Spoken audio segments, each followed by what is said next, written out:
Magandang gabi Pilipinas, live mula sa Pag-asa Weather and Flood Forecasting Center, narito na ang latest sa ating panahon. Huling araw na po ng Agosto bukas at isang panibagong buwan na naman ang ating kaharapin this Sunday. Kaya minarapat nating alamin kung ano ang aasahang temperatura at ang lagay ng panahon sa mga susunod na araw. Narito po ang 3-day weather forecast ng Pag-asa.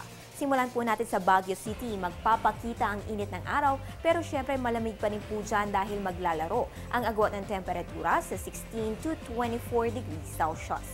Dito naman sa Metro Manila, maganda panahon po ang aasahan sa susunod na 3 araw. Mainit sa umaga at tanghali, pagsapit naman ng hapon o gabi ay posible makaranas ng thunderstorms. Punta naman po tayo sa Metro Cebu, magiging bahagya hanggang sa maulap ang kalangitan na may pulupulong pag-ulan o pagkidlat pagkulog simula bukas hanggang sa Lunes. Sa Metro Davao, fair weather po ang mararanasan pero maging handa pa rin sa mga isolated thunderstorms bukas, sa Linggo at sa Lunes.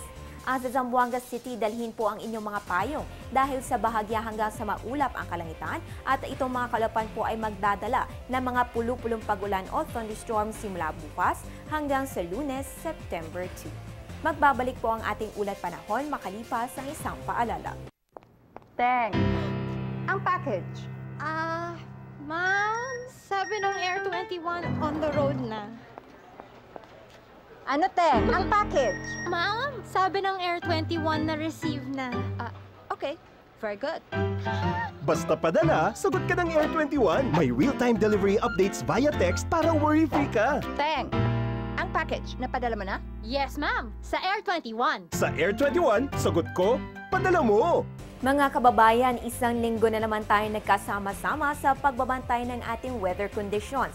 Samahan niyo kami muli bukas, alas 5 na umaga, sa nangungunat nag-iisang komprehensibong all-weather program sa Pilipinas, ang Panahon TV Weekend Edition. Dahil dito po sa Panahon TV, walang pinipini panahon ang pagbibigay informasyon.